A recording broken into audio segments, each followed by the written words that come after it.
ఏ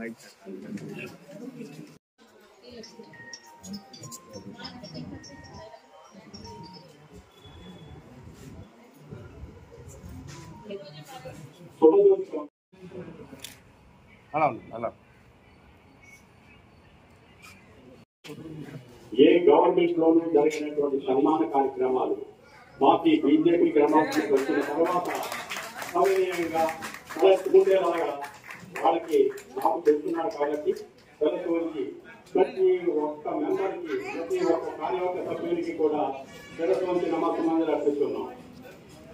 ఈ రోజు మాకు శుభదినం. ఎందుకంటే మేము కార్గిల్లో నేను నా ఫ్యామిలీని బాపట్లో ఉండగా నేను సూర్యలింగలో చాయిస్ పోస్టింగ్ లో ఉన్నప్పుడు నాకు రాత్రి కాల్ వచ్చింది. నేను నా భార్య పిల్లల్ని నా చిన్న మా అమ్మాయి అయితే 1 year జస్ట్ బార్న్ బేబీ అనమాట. వాళ్ళు వదిలేసి నేను చండీగఢ్ ఇమీడియట్ గా రాత్రి బయలుదేరి కార్గిల్ వారికి వెళ్ళాలని నేను చండీగఢ్ వెళ్ళిపోయాను. అక్కడ కార్గిల్ వారు పూర్తి అయ్యేదాకా అక్కడే ఉండి నేను నా ఫ్యామిలీ పిల్లల్ని వదిలేసి నేను అక్కడే ఉండి ఆ కార్గిల్ వారు అయిన తర్వాత మళ్ళీ నేను వచ్చి నా ఫ్యామిలీతో జాయిన్ అయ్యాను. సో నాకు ఈ అవకాశం ఇచ్చినందుకు అందరికీ ధన్యవాదాలు. ఈనాడు ఈ కార్యక్రమం ముఖ్య ఉద్దేశం ఆనాడు మహాసంగ్రామంలో పాల్గొన్నటువంటి మాజీ సైనికులకి కొంతమంది ఇక్కడ ఉన్నారు, కొంతమంది చనిపోయారు, కొంతమంది కుటుంబ సభ్యులు. వారందరికీ ఒకసారి స్మరించుకొని మన బీజేపీ సహకారంతో వారు చేస్తున్నటువంటి మాజీ సైనికులకి సేవల్ని మీరందరూ అలాగే ఈ మాజీ సైనికులు సంక్షేమ సంఘ అధ్యక్షులు ప్రసాదరావు గారికి, వేదిక పెద్దలకు, వేదిక ఉన్న సైనికులందరికీ కూడా ఉదయపూర్వక ధన్యవాదాలు తెలియజేసుకుంటూ భారతీయ జనతా పార్టీ కేంద్ర పార్టీ పిలుపులకు దేశమంతా కూడా కార్గిల్లో పోరాటం చేసిన ఈ దేశ ప్రతిష్ట నమోదు చేసిన ప్రతి ఒక్కరికి సత్కరించుకోవాలి, సన్మానించుకోవాలి, గౌరవించుకోవాలనే ఉద్దేశంతో ఏదైతే పార్టీ పిలుపునిచ్చిందో దానిలో భాగంగా ఈరోజు చక్కటి కార్యక్రమం ఏర్పాటు చేసిన ఆరిక్ గారికి సౌకర్యంతో మా ఆహ్వానాన్ని మన్నించి వచ్చిన ప్రతి ఒక్కరికి కూడా హృదయపూర్వక ధన్యవాదాలు తెలియజేసుకుంటూ తప్పకుండా ఏదైతే ఈ ఆవేదనను మా ఎంపీ గారి ద్వారా త్వరలోనే మీకు చక్కటి భవనాన్ని నిర్మించే విధంగా పార్టీ మీ ప్రోత్సాహం అందిస్తున్న తెలియజేస్తూ మా ప్రభుత్వ కార్యక్రమాన్ని ప్రారంభించగా మరి సంఘాన్ని కోరుతున్నాను. ఎప్పుడు నా వెన్నంటే ఉండి, అంటే నేను చిన్నపిల్లప్పటి నుంచి ఆయన తెలుసు, వెన్నంటే ఉండి ఎప్పుడు కూడా నన్ను ప్రోత్సహిస్తూ ఉంటారు.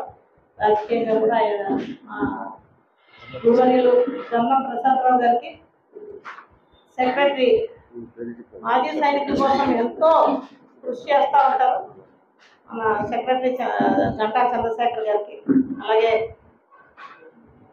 ఎప్పుడు సప్నా ఫౌండేషన్ ద్వారా ప్రజల్లో ఉండే పండు గారికి, మా బీజేపీ సీనియర్ నాయకులు రాష్ట్ర కార్యదర్శులు రాధాకృష్ణ గారికి, అలాగే శ్రీహరి గారికి, మా సోదరి పన్నా లక్ష్మికి, అలాగే బీజేపీ నాయకులకు, అలాగే కార్గిల్ యుద్ధంలో పాల్గొని దేశ రక్షణకై పాటుపడి విశ్రాంతి లేకుండా మాజీ సైనికులకు ఏదో చేయాలి అనే తపంతో అందరూ కూడా ఒక కార్యక్రమం అనుకుంటే ఎంతో కమిట్మెంట్ తో వచ్చే నా సోదరులకి, మాజీ సైనిక కుటుంబ సభ్యులకి అందరికీ కూడా పేరు పేరున నా హృదయపూర్వక మరి ముందుగా కొన్ని విషయాలు చెప్పాలంటే చంద్రశేఖర్ గారు కానీ, ప్రసాదరావు గారు కానీ 12-13 సంవత్సరాల క్రితం ఇక్కడ కార్యక్రమానికి నన్ను పిలిచి వారి కుటుంబంలో ఒక సభ్యురాలుగా వారు వెన్నంటే ఉండి ఎప్పుడు కూడా, అంటే వారు ఏదైనా సమస్య చెప్తే ఎవరికి ఏ వైద్య సహాయం కావాలన్నా ఈ స్థలం కోసం ప్రతిపక్షంలో ఉండి కూడా వైసీపీ ప్రభుత్వంలో, అంతకుముందు ప్రభుత్వంలో కూడా చాలా ప్రయత్నం, చాలా మంది నాయకులు తిరగడం జరిగింది. కానీ కొన్ని సందర్భాల్లో మన వాళ్ళు చాలా ఇబ్బంది. ఎందుకంటే ఇది ఎండోమెంట్ సైటు, ఈ స్థలం మనం కూర్చున్న స్థలం. దీన్ని 30-35 సంవత్సరాల నుంచి ఎక్కడా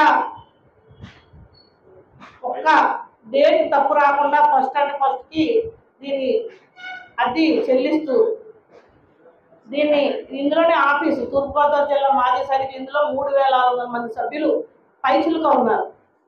మరి ఆ మాజీ సైనికులకి కుటుంబాలకి పెన్షన్స్ రాకపోయినా, వారి కుటుంబాలకు ఏమైనా వైద్య సదుపాయం అందకపోయినా, ఈ మాజీ సైనికుల కుటుంబాలకి ఎక్కడో కాకినాడ వెళ్ళి వైద్యం చేయించుకుంటుంటే ఇక్కడే చేయించాలని చెప్పేసి దానికోసం, అలాగే సైనిక వెల్ఫేర్ ఆఫీసులను తీసుకొచ్చి వాళ్ళ పెన్షన్స్ రాని వాళ్ళకి ఎందువల్ల రాలేదు అని చెప్పి నెలకో 2 నెలలకో సైనిక్ వెల్ఫేర్ ఆఫీసర్తో ఇక్కడ మీటింగ్స్ పెట్టించడం, వారికి వెన్నంటే ఉంటూ సేవలు అందిస్తున్న ఈ కమిటీ వారందరికీ కూడా, అందులో ముఖ్యంగా ప్రసాదరావు గారికి అలాగే చంద్రశేఖర్ గారు ప్రధానంగా వారికి కూడా నా హృదయపూర్వక ధన్యవాదాలు, కృతజ్ఞతలు కూడా. ఎందుకంటే దేశానికి సేవ చేయడం అంటే, దేశానికి సేవ చేసిన వాళ్ళకి సేవ చేయడం అంటే అదొక మహత్భాగ్యంగానే భావించాలి.